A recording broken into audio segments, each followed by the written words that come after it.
출애굽기 37장 17절부터 24절까지입니다. 구약 성경 140페이지에 있습니다.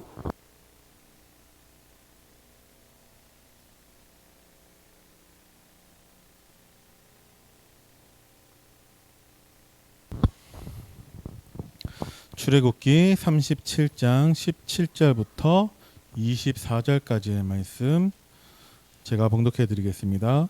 그가 또 순금으로 등잔대를 만들되 그것을 쳐서 만들었으니 그 밑판과 줄기와 잔과 꽃받침과 꽃이 그것과 한 덩이로 되었고 가지 6이 그 곁에서 나왔으니 곧 등잔대의 3가지는 저쪽으로 나왔고 등잔대의 3가지는 이쪽으로 나왔으며 이쪽 가지에 살구꽃 형상의 잔색과 꽃받침과 꽃이 있고 저쪽 가지에 살구꽃 형상의 잔색과 꽃받침과 꽃이 있어 등잔대에서 나온 가지 6이 그러하며 등잔대 줄기에는 살구꽃 형상의 잔넷과 꽃받침과 꽃이 있고 등잔대에서 나온 가지 6을 위하여는 꽃받침이 있게 하였으되 2가지 아래에 한 꽃받침이 있어 줄기와 연결하였고 또 2가지 아래에 한 꽃받침이 있어 줄기와 연결하였고 또 다시 2가지 아래에 한 꽃받침이 있어 줄기와 연결되게 하였으니 이 꽃받침과 가지들을 줄기와 연결하여 전부 순금으로 쳐서 만들었으며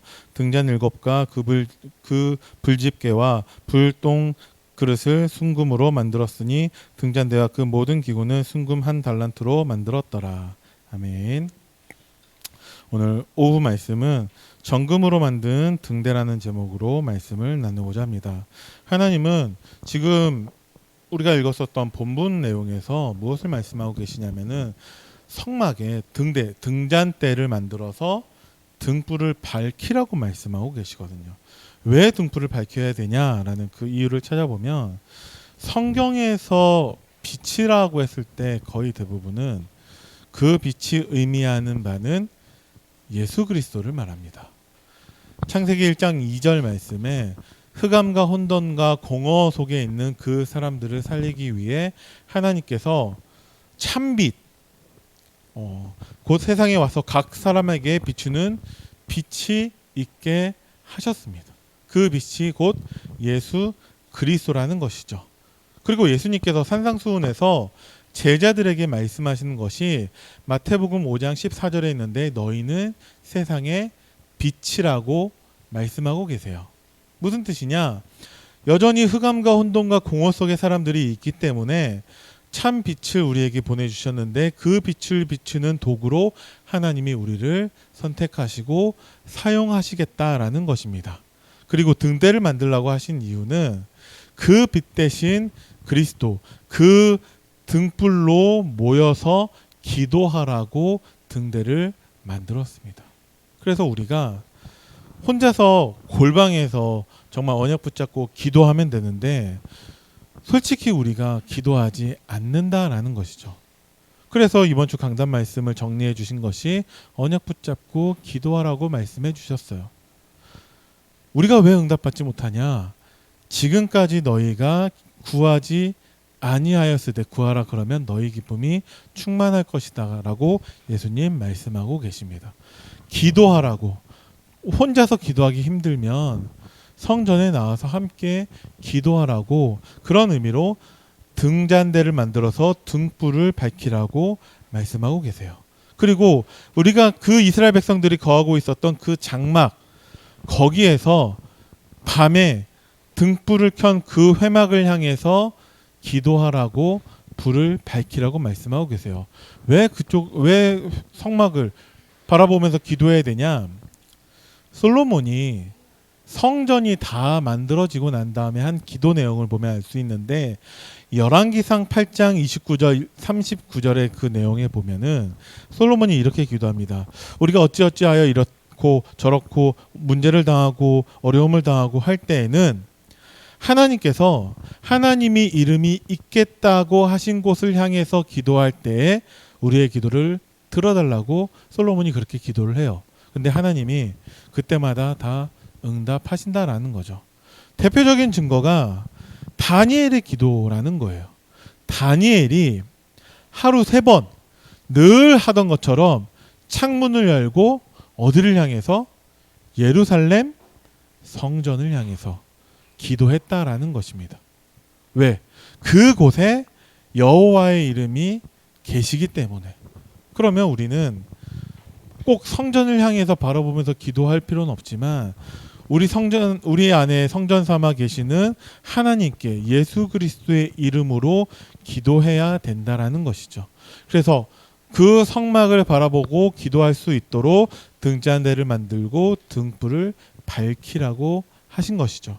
그리고 등잔대를 만든 것에는 연합의 의미도 있다라고 하는데, 오늘 설명에서 등잔대의 모습이 쉽게 그리면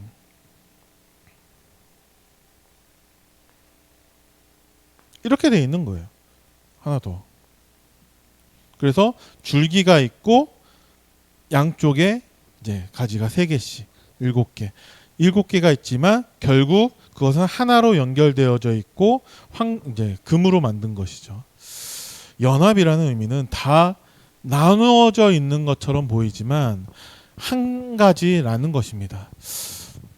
자꾸 사단은 우리를 분열시키고 있죠. 그래서 하나님은 우리가 하나가 되기를 원하세요. 예수님의 마지막 기도도 아버지와 내가 하나인 것처럼 저들도 우리처럼 하나가 되게 해달라고 기도하고 계세요. 왜? 사단이 자꾸 분열시키고 있으니까. 제가 작년에 갔었던 베트남은 공산주의 국가라서 마음껏 이제 신앙생활을 할 수 없는 곳인데 국가에서 이제 인정해주는 교회가 있습니다. 그런데 이미 거기도 교단이 200개가 넘는다라고 하고 있어요. 공산주의 국가에서 마음대로 신앙생활을 하지도 못하는 곳임에도 불구하고 사단은 그곳에서조차도 계속 분열시키고 있다는 것이죠. 분열시켜서 우리가 결국 하나 되어서 하나님의 언약 붙잡고 기도하지 못하도록 만들고 있습니다. 그래서 하나님은 등잔대를 만들어서 등불을 밝혀서 정말 하나를 바라보고서 하나 되어서 우리가 기도하기를 원하고 계십니다. 왜 그러냐? 아직 광야 길에 있기 때문에. 하나님의 은혜로 구원받아 하나님 자녀 되었고 노예에서 해방되었고 하나님의 약속의 땅인 가나안에 갈 수밖에 없는 미래가 보장되었지만 현실은 여전히 광야길 가운데 있기 때문에 그냥 낮에는 그냥 눈에 보이는 대로 돌아다니면 되겠지만 밤이 찾아왔을 때 흑암과 혼돈과 공허라는 우리 인생의 밤이 찾아올 수밖에 없다는 것을 알기 때문에 하나님은 불을 밝히라고 하시는 거예요. 그래서 우리가 밤에도 보고서 따라갈 수 있는 그것을 하나님께 우리에게 주신다라는 거죠. 말씀입니다. 그래서 지난주에도 우리에게 주신 말씀이 하나님 말씀 따라 우리가 말씀 신앙이 되어야 한다라고 우리에게 말씀해 주셨죠. 기도해야 되는데 무턱대고 아무거나 기도하는 것이 아니라 우리가 저런 종교인들 그 불신자들처럼 문제 해결 소원 성취 놓고 기도할 것이 아니라 하나님의 확실한 언약 붙잡고 기도할 수 있도록 하나님은 우리에게 불을 밝히라고 말씀하고 계십니다. 이것이 출애굽기에 그 등잔대를 만들어서 등불을 밝히라는 것이 19번 반복되고 있다라고 해요. 그것은 무엇이냐? 정말 그 세상은 칠흑과 같은 그 어둠, 절대 흑암과 같은 광야 같은 세상이기 때문에 하나님은 우리에게 불을 밝히고 빛을 비추라고 말씀하고 계시죠. 그렇게 불을 밝혀서 하나님의 빛을 비추라고 말씀하고 계십니다. 누구에게 비추냐? 불신자들에게. 그들은 어떤 상태이냐? 요한복음 8장 44절 그들은 여전히 사단의 종노릇하고 있다는 거예요. 그래서 우리는 불신자들을 보고서 정말 부러워하지 않을 것이 그들은 정말 모든 것이 다 가지고 있는 것처럼 보이지만 한 가지 가장 중요한 예수 그리스도 그 복음은 무엇이냐? 생명이라는 것이죠. 요한복음 20장 31절 말씀에 우리에게 성경책을 기록해 주신 그 목적이 적혀 있는데 이것을 기록함은 너희로 예수께서 하나님의 아들 그리스도이신 것을 믿고 영생을 얻게 하기 위해서. 예수 그리스도가 한 가지 지식이 아니라 예수 그리스도는 곧 우리에게 생명이라는 것이죠. 저 불신자들은 모든 것을 다 가지고 있는 것처럼 보이지만 단 한 가지가 없는데 그것이 생명이라는 것입니다. 그래서 그들은 아무리 성공해도 아무리 많은 것을 갖고 있다 할지라도 만족함이 없고 행복이 없다는 것이죠. 그럼 우리가 그들에게 그 빛을 비춰줘서 그들로 그 생명을 얻을 수 있도록 해야 되는데, 가장 중요한 것은 무엇이냐면 그 빛이 임한 내가 그 빛 때문에 정말 행복하고 만족함이 있는지 나 자신을 돌아봐야 된다는 것이에요.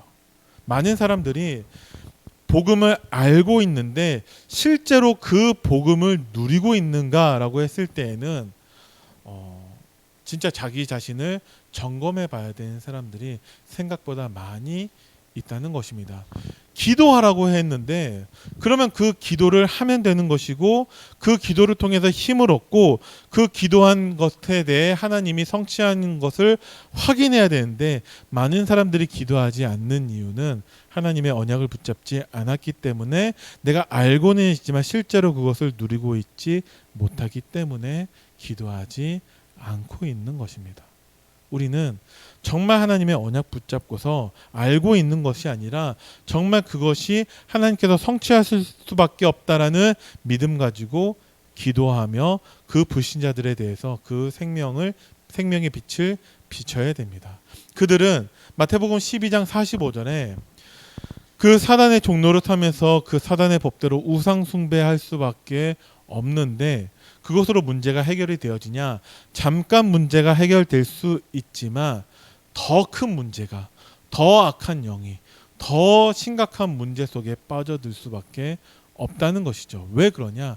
흑암과 혼돈과 공허 속에 있기 때문에. 그리고 많은 능력이 나타날지 몰라도 그들은 결국 공중 권세 잡은 자 아래에 있기 때문에 결국은 멸망할 수밖에 없다는 것입니다. 그들은 누구냐?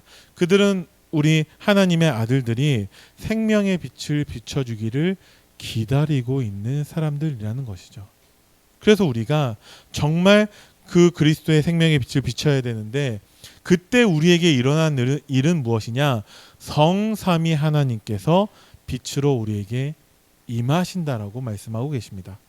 그래서 일어나라 빛을 발하라, 이미 그 빛이 우리에게 임하여 있다고 성경은 말씀하고 계시죠. 성삼위 하나님이 빛으로 임하셔서 우리에게 주어주신 하나님 자녀된 신분과 권세를 누리게 하시는데, 우리에게 신분, 천국의 그 배경을 누리게 하실 거고, 천사가 우리를 도우실 거죠. 우리에게 주신 권세, 우리가 빛을 비치는 곳마다 흑암이 결박된다는 것입니다. 그러면 우리에게 응답이라는 것이, 솔직히 전도의 역사가 일어나고 정말 흑암이 무너져서 저 무당이 다 문을 닫고 다 떠나가고 그런 일들이, 눈에 보이는 것들이 일어나면 좋겠지만, 실제로는 우리에게서의 많은 응답들은 눈에 보이지 않는 응답들이 더 많이 있습니다. 그래서 어떻게 되냐? 정말 우리가 흑암 가운데 빛을 비추는 곳에서는 진짜 재앙이 무너지게 돼요. 그래서 많은 정말 재앙들이 일어나지 않는다라는 것이죠. 저 복음이 없는, 저 간단하게 비교를 한다면 저 일본만 하더라도 수없이 많은 자연재해와 많은 범죄와 많은 재앙들이 지금도 반복해서 일어나고 있는데, 더 많은 우상들을 만들고 있죠. 왜? 빛이 비춰지지 않고 있기 때문에. 일본은 우리나라보다 훨씬 더 먼저 기독교가 들어온 나라인데, 그곳에서는 그 빛이 제대로 비춰지지 않았기 때문에 여전히 지금도 1%도 채 되지 않는 성도들이 있다라고 해요. 물론 그들이 너무나 소중한데, 그래서 우리가 내가 있는 것만으로 정말 그 생명의 빛이 비춰져서 일어날 수밖에 없는 많은 재앙들이 무너지고 질병들이 치유되고 있음을 여러분들이 아시기를 바랍니다. 어떻게 알게 되냐? 성경은 그것을 우리에게 증거해주고 있다는 것입니다.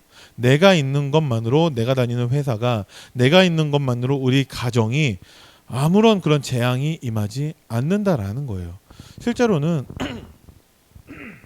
많은 사람들이 이것이 우연이라고 할지 몰라도, 저는 제가 있는 동안에 우리 가족에게서 일어났던 어떤 교통사고라든지 그런 질병이라는 것이 거의 없어요. 저희 막내 고모 하나가 뺑소니로 돌아가시는 것 말고는 저희 친가족 중에 그런 것들이 전혀 저에겐 일어나지 않았거든요. 제가 심호하는 교회에서는 실제로는 단 한 건의, 지금까지 제가 부여 오기 전까지는 제가 있었던 교회에서는 그 성도의 장례를 치러본 적이 없어요. 저는. 그래서 생각보다 저는 장례 예배를 많이 드려본 적이 없어요. 한 번도 그 성도의 먼 친척이나 가족 중에서 장례는 있었던 적이 있어도 저는 한 번도 그 성도의 죽음을 맞이해 본 적은 없어요. 한 번도. 이제 뭐 많이는 아니고 이제 계속 있겠죠. 근데 우리가 있는 것만으로도 흑암이 꺾인다라는 것입니다. 여러분들이 빛의 자녀로서 자부심을 가지시고 날마다 언약 붙잡고 기도함으로써 하나님 자녀된 신분과 권세를 마음껏 사용하시기를 바랍니다. 그리고 등단대를 만들어서 등불을 비췄을 때 창세기 1장 3절에 창조의 빛이 비춰지고 이사야서 60장 1절에서 2절 하나님의 영광의 빛이 비춰지고 요한복음 1장 11절에 생명의 빛이 비춰진다라고 성경은 약속하고 계시죠. 한 가지, 언약 붙잡고 기도할 때. 그래서 여러분들이 회사에 출근하시면 출근하자마자 가장 먼저 이 빛을 비추셔야 돼요. 언약 붙잡고 기도하고 내가 집에 들어갈 때마다 우리 가정의 생명의 빛이 비춰지도록 내가 누구를 만날 때마다 그 사람에게 이런 사람이든 생명의 빛이 비춰지도록 여러분들이 꼭 언약 붙잡고 기도하시기를 바랍니다. 이제까지 기도하지 않았다 하면은 이번 주에 말씀하신 대로 실천사항으로 내가 꼭 언약 붙잡고 기도해 봐야지. 꼭 확인해 보시기 바랍니다. 내가 언약 붙잡고 기도했을 때 어떤 변화가 일어나는지. 오늘 강단 말씀에서는 모든 것을 다 변화할 수 있다라고 분명히 말씀하셨어요. 우리 가족들도 철학과 사상과 문화도 모든 것을 다 바꾸실 수 있는 이 하나님의 복음이 빛으로 비추어졌을 때 어떠한 변화가 있었는지 여러분들이 한번 체험해 보시기를 바랍니다. 저는 믿어요. 변화될 것을 저는 믿어요. 여러분들은 그것을 실제로 말씀 주신 것을 믿으시냐라는 것입니다. 믿고 언약 붙잡고 기도해 보시기 바랍니다. 반드시 우리가 말하기를 참을 수 없을 만큼의 하나님이 증거를 주실 것입니다. 그리고 왜 우리가 등잔대를 만들어서 등불을 비춰야 되냐? 이 빛이 내게 먼저 임하도록, 그래서 내가 먼저 흑암과의 영적 싸움에서 승리할 수 있도록 하나님은 우리가 빛을 비추시기를 원하십니다. 아까도 말씀드렸었던 일어나라 빛을 발하라 이사야서 60장 1절 말씀에 그 빛이 우리에게 이미 임하였다라고 말씀하고 계세요. 그러니까 이미 빛이 임하였기 때문에 우리가 언약 붙잡고 기도하기만 하면 된다는 것입니다. 하나님이 모든 것을 회복하신다라고 약속하고 계세요. 그리고 우리가 다 했었던 영접하는 자 곧 그 이름을 믿는 자들에게 우리가 정말 빛을 비추는 모든 사람들이 정말 그 빛이 임하여서 하나님의 자녀가 되는 권세를 얻게 될 거예요. 그럼 그 사람도 마찬가지로 언약 붙잡고 기도했을 때 하나님 자녀의 신분과 권세를 사용하게 될 것이다 라는 것이죠. 하나님이 우리를 왕 같은 제사장이고 또 이 빛을 선전하는 선지자로서 우리를 부르셨다는 것입니다. 내가 열심히 노력해서 왕이 되어지고 제사장이 되어지고 선지자가 되는 것이 아니라 이 빛이 이미 우리에게 임하였을 때 하나님은 우리를 왕 같은 제사장으로 이 빛을 선전하는 선지자로 우리를 부르셨다라는 것입니다. 그래서 우리는 흑암과 사단과 재앙을 이길 수 있다는 것이죠. 우리 말고는 흑암과 사단과 재앙을 이길 사람이 세상에는 아무도 없고 내가 있는 회사에서, 내가 있는 가정에서, 내가 만나는 모든 사람들마다 나 아니고서는 흑암과 사단과 재앙을 이길 사람이 없기 때문에 내가 언약 붙잡고 기도하면 빛이 비춰진다는 것입니다.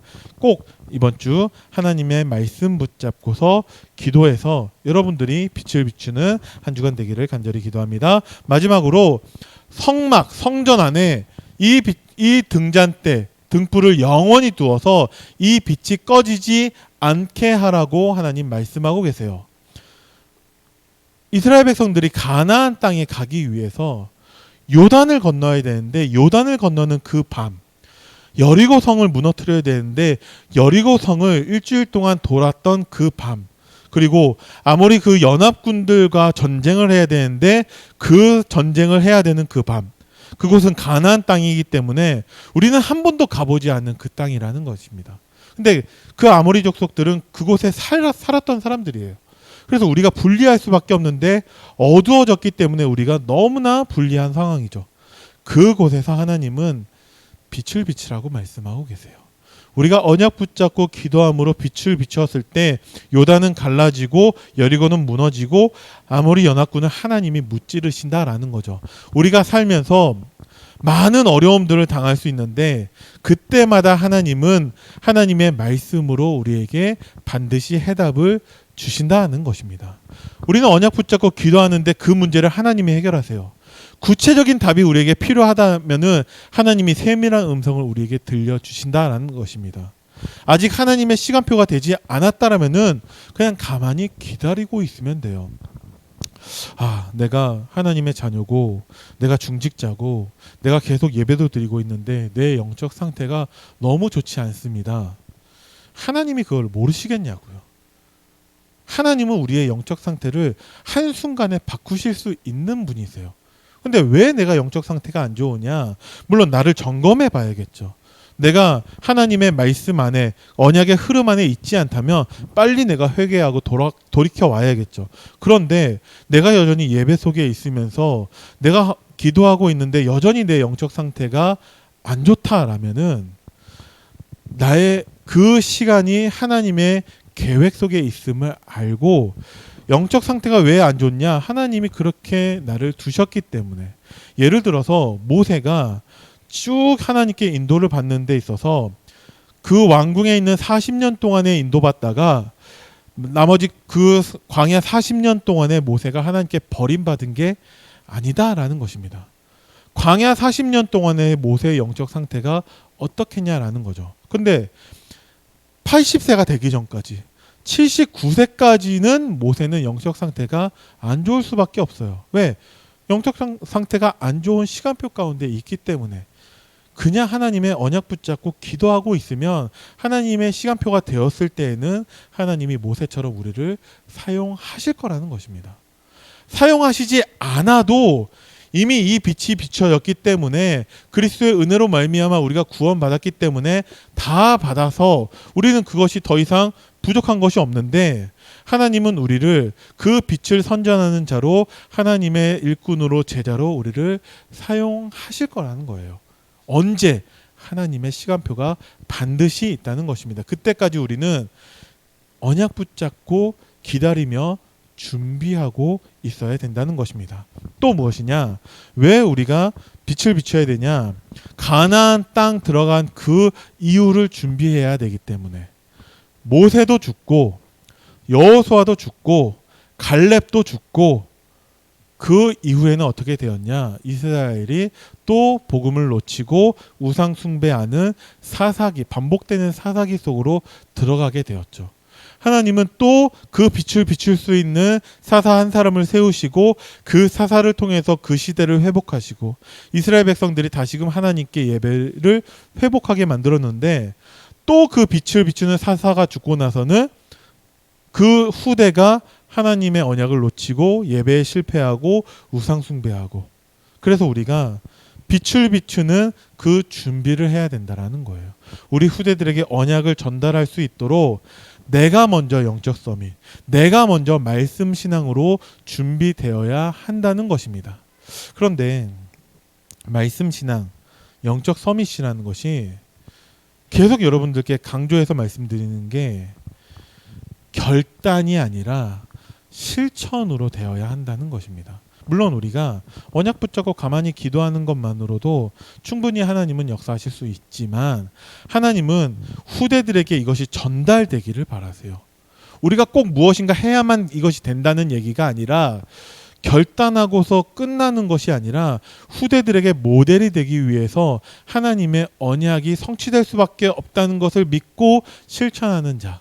야고보서 2장 19절에 정말 그 실천하지 않는 믿음은 죽은 믿음이라는 것을 알고 우리가 이전까지의 그 모든 과거 내 옛 체질 그것을 다 끊어버리는 흑암과 혼돈과 공허 속에 하나님의 빛을 비추는 우리들의 실천사항이 있어야 된다는 것입니다.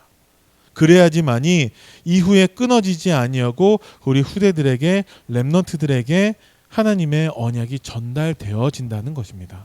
그러면서 여러분들에게 한 가지 더 부탁드리는 것은 2020년도 세계 렘넌트 대회 6월 6일부터 등록을 한다라고 되어져 있고 8월 19일부터 22일까지 3박 4일 동안 있는데 이번에 여러분들이 꼭 한번 참여하는 기회가 되기를 간절히 기도합니다. 여기 안 가면 뭐 상관없지 않아요. 구원이 취소되는 것도 아니고 꼭 여기 가야지만이 응답을 받습니까? 그건 아닌데 반대로 생각하면은 왜 하나님의 종을 통해서 전 세계 렘넌트들이 한 자리에 모여서 말씀 받고 언약 받는 그 세계 렘넌트 대회를 만들었겠냐라고 한번 질문을 해보셨으면 좋겠어요. 이번에는 한 자리에 모이지 않고 13개 타운으로 나뉘어져서 사람도 적고 환경이나 여러 가지 면에서 등록 헌금도 평소보다 적고 더 나은 입장이에요. 이게 지금까지 참여하지 않았던 나를 위해서 하나님이 배려해 주시는구나라는 하나님의 배려를 여러분들이 받아들이시고 꼭 지금부터 기도해 주시기 바랍니다. 왜 그러냐면 렘넌트들에게 물어봐요. WRC 갈 거니? 라고 했을 때 바로 긍정하는 대답을 하는 렘넌트들이 별로 없어요. 머뭇거리고 있다는 거죠. 렘넌트들마다 여기 별로 가고 싶지 않은 렘넌트는 거의 없어요. 그런데 렘넌트들이 머뭇거린다라는 것은 여러 가지를 고민하고 있다는 것밖에 안 되는데 저는 그것이 렘넌트 책임이라고 생각하지 않습니다. 결국은 그거는 부모나 결국은 그거는 교사나 아니면 교역자의 책임이라는 것입니다. 우리가 렘넌트에게 언약을 전달해야 되는데 이것에 대해서 우리가 희미해진다면 지난주 말씀처럼 하나님이 지금 우리를 불러가셔도 아무것도 이상하지 않다는 것이죠. 그래서 여러분들이 꼭 언약 붙잡고 도전하시기를 바랍니다. 그리고 영원히 그 불을 꺼뜨리지 않고 하나님은 전 세계에 하나님의 복음의 빛을 비추기를 원하고 계십니다. 가나안 땅까지 가야 된다라는 거예요. 그래서 밤에도 갈 수 있도록 빛을 비추라고 하셨죠. 불을 밝히라고 하셨죠. 가나안 땅에 왜 가야 되냐? 전 세계의 빛을 발하도록 거기에 그리스도를 보내셨다라는 거예요. 그래서 우리는 거기에 가야만 한다라는 것이죠. 창세기 12장 1절에서 3절 가운데 아브라함에게 주신 약속이 무엇이냐? 너로 말미암아 모든 민족이 복을 받게 될 것을 약속하셨어요. 어떤 복이냐? 우리를 통해서 세계 열방에 생명의 빛이 비춰지는 그 복이다라는 것입니다. 그래서 여러분들이 꼭 언약 붙잡고 기도하시는데 어떻게 기도해야 되냐? 우리가 어떤 등잔대를 만들어야 되냐? 237의 등대, 치유의 등대, 렘넌트의 등대를 만들라고 유광수 목사님 말씀하고 계세요. 어떤 기도 제목을 가지고 있어야 되냐? 제가 아까 포럼할 때도 말씀드렸지만 그 부끄러운 기도가 제 기도였었거든요. 신학생일 때 등록할 돈이 없어요. 그러니까 하나님께 돈 달라고 기도했었거든요. 어느 순간에는 그게 너무나 부끄럽더라고요. 하나님이 다 예비하셨다는데 내가 왜 기다리지 못하고 그럴까? 가만히 있어 봤어요. 어느 순간에 하나님이 그것을 목사님을 통해서 채우시든 중직자를 통해서 채우시든 제 부모님을 통해서 채우시든 하나님이 저에게 채워주시더라고요. 우리가 기다리지 못한다라는 거예요. 하나님은 다 예비해 두셨는데 하나님은 이 복음의 빛을 비춰줘서 모든 사람에게 복음이 비춰져서 하나님 모든 사람들이 복음을 듣기를 원하시죠. 그래서 복음만 할 수 있는 참된 치유를 누리길 원하시고 이것을 감당할 수 있도록 렘넌트를 세우기를 원하고 계십니다. 돈 달라, 어떤 내 문제 해결해 달라, 내 소원 성취해 달라, 그 기도가 아니라 하나님의 소원인 정말 복음 전파, 복음 치유, 복음 교육의 237 치유 렘넌트의 등잔대를 하나님은 만들기를 원하고 계세요. 그래서 언약 붙잡고 기도할 때 하나님, 예수님은 그리스도시고 모든 문제 해결자이시고 지금 성령으로 나와 함께 하신 줄을 믿습니다. 그럼 내 문제는 다 끝났죠. 그래서 나를 통해서 모든 사람들이 복음을 들을 수 있게 하시고 나를 통해서 정말 복음의 참된 치유를 누리게 하시고 나를 통해서 렘넌트를 세우게 하옵소서. 그 기도를 우리가 해야 된다는 것이고 하나님의 언약 붙잡고 기도할 때에 그것이 참된 행복이고 하나님이 예비하신 힘을 얻을 수 있다라고 말씀하고 계십니다. 이것을 한 번이라도 맛보고 한 번이라도 우리가 체험할 필요가 있다는 것입니다. 기도라는 것은 무엇이냐? 군에 있을 때 밖에 나가서 훈련을 많이 해요. 밖에 나가서 훈련할 때 길어지면은 점심을 보내줍니다. 그랬을 때 그 점심을 분대별로 타서 우리가 그냥 그 훈련받는 자리에서 막 먹는 거죠. 식판도 없고 아무것도 없고 비닐봉지에 밥을 타고 비닐봉지에 국을 타고 이렇게 해서 먹었었어요. 지금은 어떤지 모르겠는데 저희 때는 그렇게 했었거든요. 어느 날 훈련을 나가서 밥을 먹으려고 하는데 밥을 먹을 수가 없었어요. 왜 그러냐? 막내가 숟가락을 챙겨오지 않았거든요. 다 준비되어져 있어요. 6월절의 그 언약과 오순절의 그 응답과 수장절의 그 축복이 다 준비되어져 있는데 숟가락 하나 없어가지고 밥을 못 먹는 거예요. 다른 데 빌릴 수도 없어요. 왜? 똑같은 시간에 다른 데서 다 똑같이 밥 먹고 있으니까. 그런데 어떻게 먹었냐? 한 사람이 자기 숟가락 하나를 챙겨왔더라고요. 그래서 7명, 8명이서 삥 뚫러 앉아서 그 하나로 다 밥을 먹었어요. 한 사람이 밥 한 숟가락 먹고 이렇게 해서 옆 사람 주면 그걸로 이렇게 또 먹고 또 이렇게 해서 주면 옆 사람이 먹고 더럽냐? 제가 먹었던 군대 밥 중에 제일 맛있는 밥이었어요. 근데 그 수저가 무엇이냐면 기도라는 것이죠. 하나님이 우리에게 말씀을 통해서 완벽한 언약을 다시 한번 확인해 주셨어요. 이것을 나의 것으로 누리는 그 기도하라고 목사님께서 또 마지막에 정리해 주셨는데 우리의 실수는 무엇이냐? 기도하지 않는다라는 것입니다. 빛이 임했기 때문에 빛을 비추면 되는데 그냥 우리가 언약 붙잡고 기도하는 것만으로도 되어지는데 기도하지 않는다라는 것이죠. 지금까지 잘못된 그 모든 실수와 실패를 다 끊어버리고 이번 한 주 동안에 우리가 언약 붙잡고 기도해서 하나님 말씀 성취의 증인이 되기를 간절히 기도합니다. 기도하겠습니다. 살아계신 하나님, 은혜를 감사드립니다. 창조의 빛, 영광의 빛, 생명의 빛 대신 그리스도의 언약을 붙잡게 하심을 감사드립니다. 안디옥 교회가 이 부여 지역과 중부권 이 나라와 전 세계에 성막의 등불을 밝히는 교회가 되게 하여 주옵소서. 언약 붙잡고 기도하여서 정말 우리가 빛을 비추는 한 주가 되도록 성령으로 역사하여 주옵소서. 감사를 드리며 우리 주 예수 그리스도 이름으로 기도드립니다. 아멘.